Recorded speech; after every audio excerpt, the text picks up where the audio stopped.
बताया ऑलरेडी कि हम क्यों कहते हैं कि अपने टाइम के जितने भी नेशनल मूवमेंट के अगुआ नेता थे, लीडर्स थे, उन्हें इसे रख दो क्योंकि नेशनल मूवमेंट में वो नहीं शामिल था। ठीक है, तो इसीलिए जो अगुआ लीडर्स थे, जो नेता थे, उनमें गांधी जी को हम क्यों सुपेरियर मानते हैं? क्योंकि गांधी जी ने जो नेशनल फ्रीडम मूवमेंट शुरू किया गया था इंडिया को फ्री कराने का, गांधी जी के पहले भी बहुत से लीडर्स लोगों ने नेशनल फ्रीडम मूवमेंट शुरू किया था और चला भी है।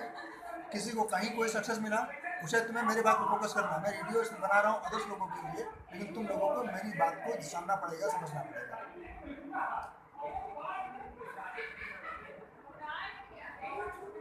और तुम अपना बंद करके आओ। क्या बताया, सुनो। लेकिन उन्हें और उसे उन्होंने खुद देखा था कि नेशनल मूवमेंट, उन्होंने महसूस किया था कि नेशनल मूवमेंट ऑफ फ्रीडम तभी सक्सेस हो पाएगा जब नेशनल मूवमेंट को हम नेशनल बनाएं। पहले देखो, पहले नेशनल मूवमेंट को नेशनल बनाएं। गांधी जी के पहले और भी नेताओं ने और भी विद्वानों ने, समझदारों ने इस बात को महसूस तो किया कि हमारा नेशन में जाति यानी कास्ट, रिलीजन, हर बेस पर कहीं ना कहीं बहुत बड़ा गैप है, डिवीज़न है। और इस डिवीज़न होने की वजह से सोसाइटी में जो अगुआ यानी पायनियर सेक्शन था, ब्राह्मण क्षत्रिय, ये एजुकेटेड होता था, यही ज़्यादातर प्रॉस्पेरस था, इसी पर ज़्यादातर संपत्ति थी, प्रॉपर्टी थी। लेकिन जब ये लीडर बनता था तो ये इसके जो नेता थे, ये खुद अपने सोसाइटी के जो गैप था उस गैप को नहीं भर पाते थे। आम गरीब किसान जो आज के डेट में गरीब से और बदतर होता चला गया, उसको ये लोग अपने मुख्य धारा में, मेन मूवमेंट में इन्वॉल्व नहीं कर पाते थे। शेड्यूल्ड ट्राइब, शेड्यूल्ड कास्ट, जो लोअर कास्ट के लोग होते थे, जिनके साथ बहुत बड़ा अन्याय होता था, अंग्रेज ही नहीं, सोसाइटी के अग्रणी अगुआ जो पायोनियर सेक्शन होते थे, ब्राह्मण क्षत्रिय, समझ रहे हो ना, अमीर, रसूखदार लोग, राजा लोग, समृद्ध लोग, ये भी उनके साथ डिस्क्रिमिनेशन और इनइक्वलिटी का बिहेव करते थे। जब यही नहीं खत्म होगा तो वो नेशनल मूवमेंट का मतलब क्या समझेंगे? तो वो नेशनल मूवमेंट का मतलब क्या समझेंगे? वो उस मूवमेंट में कैसे इन्वॉल्व होंगे? उनको भी तो महसूस हो कि नहीं, अब नेशन जब आज़ाद होने जा रहा है, अंग्रेजों से आज़ाद होने जा रहा है, तो जो मेरी कंडीशन है, समझ रहे हो मेरी बात आप लोग? जो मेरी कंडीशन है, अभी मेरी कंडीशन ऐसी नहीं रहेगी जैसी आज है। गांधी जी के पहले जो लीडर्स थे, उन लोगों ने इन कास्ट के, इन किसानों के, इन SC ST कास्ट के, लोअर कास्ट के लोगों को ये विश्वास नहीं दिला पाए कि नहीं, आज़ादी का मतलब सिर्फ अंग्रेज़ों से ही आज़ादी नहीं, बल्कि आप लोगों की जो ये बदतर स्थिति है, हैट्रेड होना, मैला उठाना, जलील महसूस करना, अपमानित, इंसल्टेड फील करना, इन चीज़ों से भी आपको आज़ादी मिलेगी, ये गारंटी, ये विश्वास अन्य नेता इन सभी लोगों को नहीं दिला पा रहे थे। गांधी जी जब आए तो उन्होंने देखा कि ये नेशनल मूवमेंट रियल में है क्या, नेशनल मूवमेंट को हम कैसे नेशनल बनाएं। नेशनल मूवमेंट को नेशनल बनाने के लिए उन्होंने पहले उन सब्जेक्ट को उठाया जो सब्जेक्ट आम जनता से जुड़े हों, आम जनमानस को, आम इंसानों को, पीपल्स को अपने से रिलेट किया, अपने मूवमेंट से रिलेट किया। उन्होंने सत्याग्रह का प्रयोग किया। सत्याग्रह के प्रयोग अलग अलग जगहों पर, अलग अलग क्षेत्रों में, अलग अलग विषयों पर और अलग अलग समय काल में सफल प्रयोग किया। सक्सेसफुली सत्याग्रह उन्होंने प्रैक्टिस किया, क्योंकि वो सब्जेक्ट किसी एक छोटे से सोसाइटी के साथ रिलेटेड नहीं था, वो सब्जेक्ट आम अपने से रिलेटेड नहीं था। उन्होंने किसानों के लिए, उन्होंने मजदूरों के लिए, उन्होंने नील किसान उद्योग उत्पादकों के लिए, प्रोड्यूसर्स के लिए, इन लोगों के लिए उन्होंने सत्याग्रह यूज़ किया और सत्याग्रह को उन्होंने प्रैक्टिस किया। वो जानते थे कि सत्याग्रह को चलाने के लिए पहले तो सब्जेक्ट आपका वाजिब हो, यानी जस्टिएबल हो, ठीक। सब्जेक्ट के लिए आम इंसान को जोड़ने के लिए ज़रूरी है कि हम वायलेंस को ना फॉलो करें, है ना, और हेड स्पीच और हेडेड को ना फॉलो करें।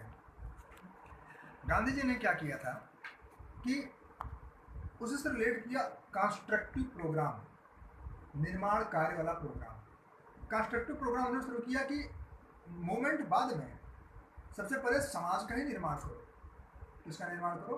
समाज का। और समाज का निर्माण करने का मतलब ये होता है, समाज को बनाने का मतलब होता है कि समाज में जो हमारे यहाँ पर विविधता है, कोई किसी कास्ट, कोई किसी रिलीजन, कोई किसी रीजन, कोई किसी सेक्शन, कोई किसी इकोनॉमिक और अदर स्टेटस का है, इनको पहले यूनाइट करो। इनके अंदर वो समझ लाओ कि हमारे एक दूसरे के जो इश्यूज हैं, प्रॉब्लम्स है, एक दूसरे से इंटर रिलेटेड है। इस चीज़ को हमें अपर सोसाइटी के सेक्शंस वाले लोगों को भी समझाना पड़ेगा, वो इस बात को जाने। क्या जाने?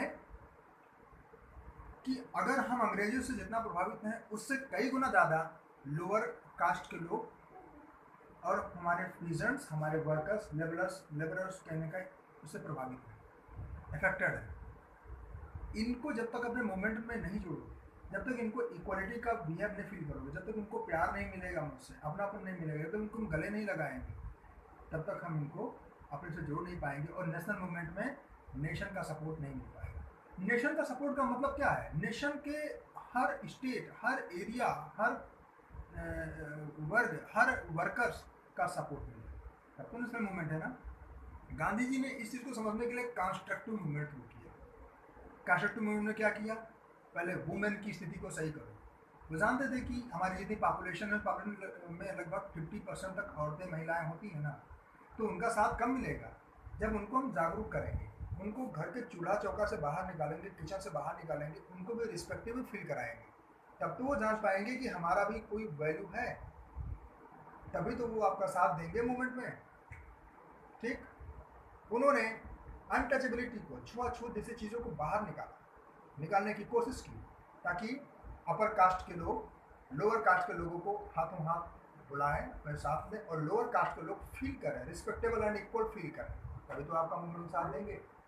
एजुकेशन उन्होंने शुरू करने की कोशिश की। क्यों? एजुकेशन, रीजनल लेवल पर एजुकेशन उन्होंने शुरू करने की कोशिश की, स्टूडेंट्स के भलाई के लिए काम किया। फार्मर्स एंड जो हमारे जो लेबरर्स होते थे, उनकी कंडीशन को सही करने के लिए उनके लिए आवाज़ उन्होंने उठाने की कोशिश की। पूरे देश को लगा कि हम सब लोगों के सब्जेक्ट की डिमांड आखिर हो तो रही है अंग्रेजों से ही, सिस्टम सही हो रही है, और इसको जोड़ने वाला और इस डिमांड को आगे रखने वाला कोई और नहीं, हमारे एक अगुआ नेता हैं गांधी जी। तो जब नेशन इस चीज़ को फील करेगा, नेशन के सभी वर्ग के लोग इस चीज़ को फील करेंगे, तभी तो नेशनल मूवमेंट में, national movement, national freedom movement में सभी लोगों का साथ मिलेगा। मैं बार बार इस बात को आप लोगों को कहता हूँ कि देखो, गांधी जी ने इस नेशनल फ्रीडम मूवमेंट को मास मूवमेंट बनाया, यानी आम लोगों का मूवमेंट बनाया। मास मूवमेंट का होना जरूरी है कि मास यानी पीपल, मास का मतलब लोग, लोगों को रियलाइज हो कि ये मूवमेंट हमारा है। इसका एक ही मात्र सॉल्यूशन है, सब लोग यूनाइट होकर के इस मूवमेंट को आगे बढ़ाओ और अंग्रेजों से बाहर की शक्तियों को बाहर खड़े। ठीक है? उन्होंने सत्याग्रह को फॉलो किया। मैंने फिर बार बार कहा कि सत्याग्रह को फॉलो किया। सत्याग्रह एक ऐसा सब्जेक्ट है, सत्याग्रह के लिए जरूरी है कि आप जिस सब्जेक्ट को उठा रहे हो वो वाजिब हो, सब्जेक्ट जो उठा रहे हो वो आम जनता का हो, किसी एक इंसान का सब्जेक्ट ना हो कि इंसान अंग्रेज से प्रभावित है तो उसके माने तात्या टोपे हैं, मान लीजिए कोई और की कोई अग्रणी नेता रहा हो और उसको अपमानित महसूस किया, अगर उसको जेल में डाला गया हो, उसके लिए मूवमेंट नहीं।